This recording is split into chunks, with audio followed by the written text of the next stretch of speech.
Robert Silverman. Dr. Rob Silverman. How are we doing? I wrote the book because I wanted to help people the way I was helped. So the basic premise, how do you fix the body from the inside out? And then ultimately I wanted to write a book so everybody could benefit. You know, you ever hear the expression gut feeling? You have the guts to be healthy? After about 10 years, I said to myself, you know, I want to start lecturing to doctors to exponentially reach the population because health is wealth. Let there be light. Somebody pretty famous once said that. It's going to come to me. We all have to start looking at treating the system and not the symptom. Start eating more green vegetables. Start eating better food. Start going more organic. And the biggest thing is start valuing your health. And he says, well, you told me I feel better if I had a hot mama. I said, man, my New York accent is bad. I said, I think you have a heart murmur. Go see your cardiologist. You guys woke up. It's good to see. Starting with burpees, Dr. Robert Silverman says this workout will exhaust even the most seasoned pro. I call this exercise by chaos. It will definitely tire even the most fit person out. This is one core, this is another core, this is another core. But we're talking about this core. You know what its sole purpose is? Not to move. It's the anti-mover. It's the anti-rotator. It's the anti-flexor. It's the anti-extensor. It's the anti-lower lateral flexor. Do you know why? This is supposed to hold tight so I can move my arms and legs. Anybody watching the NBA playoffs? LeBron's been good, man. Right? He's one of the greatest. I don't know if he's Michael, but he's good.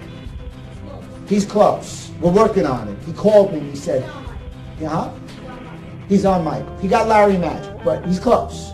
You know what he said? Well, we'll see. We'll talk later. Larry could shoot.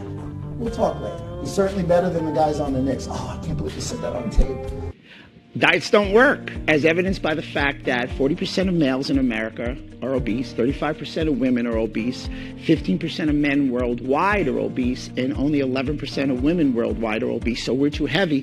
Diets don't work. They're a jail term. It doesn't work. A therapeutic lifestyle where you adhere to healthy food, exercise, and proper supplementation is the way to go for long-lasting weight loss, body composition, and overall health.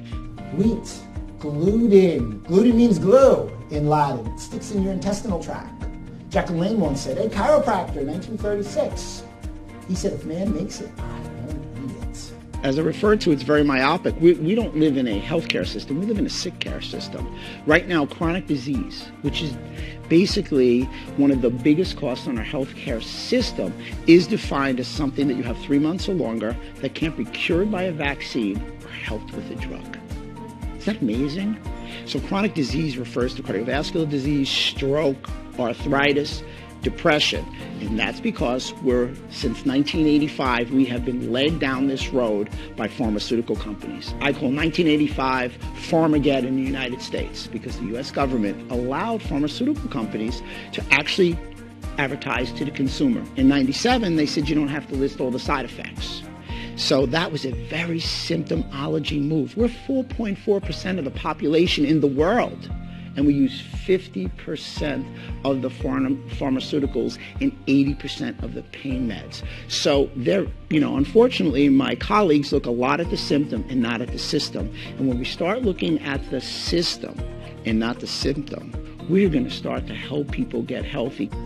Well, gluten, I can tell you, everybody, is affecting 100% of the population. 1 in 133 people have something called celiac disease.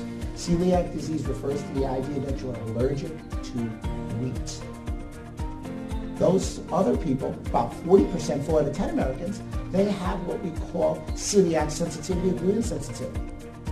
But 100% of us react negatively to gluten. That was a Harvard study that studied 52,000 people just last year.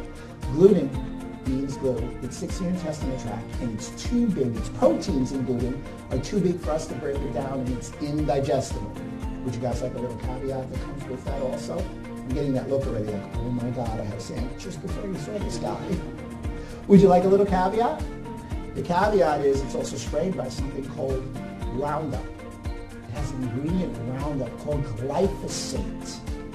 Glyphosate was just called last year by the World Health Organization a cancer-causing drug. So if gluten wasn't bad for you originally, the gluten or the wheat in North America poses a problem.